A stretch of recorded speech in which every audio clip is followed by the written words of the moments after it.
ရှိရှိတုန်းကရွာတူရွာမှာစီးစိမ်ချမ်းသာလွန်ကျယ်ဝပေမဲ့စိတ်နှလုံးကျဉ်းမြောင်းလာတဲ့တထေးကြီးတူရှိခဲ့ဘူးတဲ့။သူကတိတ်ပြီးကက်စီနေတာ။သူ့သားအတွက်ဇနီးလောင်းရွေးတဲ့အခါမှာတော့ငွေမဖြုံးမဲ့သူကိုပဲရှာခဲ့တယ်။တထေးကြီးကရွာထဲကမိန်းကလေးတွေကိုစပားတို့တင်းစီပေးပြီးဒီစပားနဲ့ငါတို့မိသားစုကိုတစ်နှစ်ပတ်လုံးဝအောင်ကျွေးနိုင်မလားလို့စမ်းသပ်လိုက်ပါတယ်။မိန်းကလေးအများစုကညှင်းဆိုကြပေမဲ့ပညာရှိတဲ့မန်နေကြီးကတော့လက်ခံလိုက်ပါတယ်။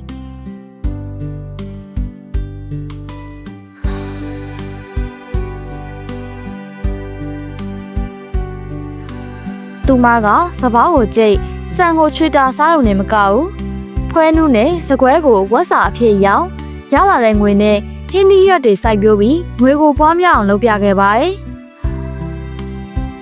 ဒါကိုသဘောကျသွားတဲ့တထေးကြီးကသူမကိုချွေးမဖြစ်လက်ခံလိုက်တာပေါ့။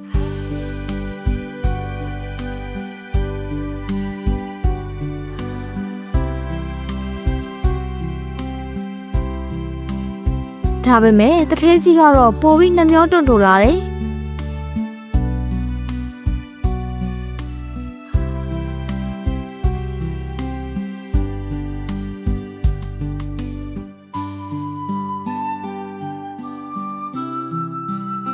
ရွှေတုံးတွေကိုတစ်တာရဲတောက်ခတ်ပြီးကြည်နေုံနဲ့တင်ကျဉ်းနေတဲ့သူပါ။တနေ့မှာတော့ရွာမှာမကြုံစဘူးပြင်းထန်တဲ့ရေဘေးကြီးဆက်ရောက်လာတယ်။ရေတွေကအိမ်ခေါင်မိုးထိတက်လာတဲ့အချိန်မှာတထေးကြီးဟာမိသားစုထက်သူ့ရဲ့ရွှေတစ်တာကြီးကိုပဲပိုက်ပြီးတောင်ကုန်းမော်ကိုတယောက်တည်းရုန်းကန်တက်သွားခဲ့ပါတယ်။တောင်ကုန်းမော်ရောက်တော့တထေးကြီးမှာစားကြတစ်လုံးမှမပါလာပါဘူး။၃ရက်လောက်ကြာတဲ့အခါဆာလာလွန်းလို့အားပြက်လဲကြမလို့ဖြစ်နေပြီ။သူ့ရှိမှရွှေတုံးတွေပုံနေပေမဲ့အဲ့ဒီရွှေတွေကိုစားလို့မရဘူးလေ။အဲ့ဒီအချိန်မှာမန်နေကြီးကလေရစင်းနဲ့ရောက်လာပြီးခမင်းတထုံနဲ့ရေတမုတ်ကိုကမ်းပေးလိုက်ပါတယ်။ပြီးတော့သူမကအေးဆေးစွာပြောလိုက်တယ်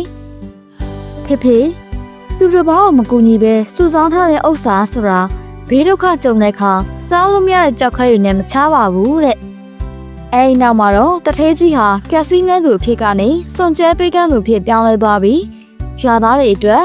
လမ်းတရားနဲ့စာတင်ကျောင်းတွေလူတန်းရင်းပျော်ရွှင်စွာနေထိုင်သွားပါတော့တယ်။ဒါကြောင့်ရှေ့တုံးတွေရှိရင်ထိုင်ကြည့်မနေပဲလိုအပ်တဲ့နေရာမှာပေးကဲစွန့်ကြဲကြဖို့ Burmese AI Studio ကနေတိုက်တွန်းလိုက်ရပါတယ်ရှင်။ကဲဒီလိုမျိုးစိတ်ဝင်စားစရာကောင်းတဲ့ပုံမြင်လေးတွေကိုယ်တိုင်ဖန်တီးတတ်ချင်တော့ Burmese AI Studio ရဲ့ Professional AI Creator Class Batch 4ကိုအခုပဲစီးရင်ပေးအပ်နှံလိုက်ပါရှင်။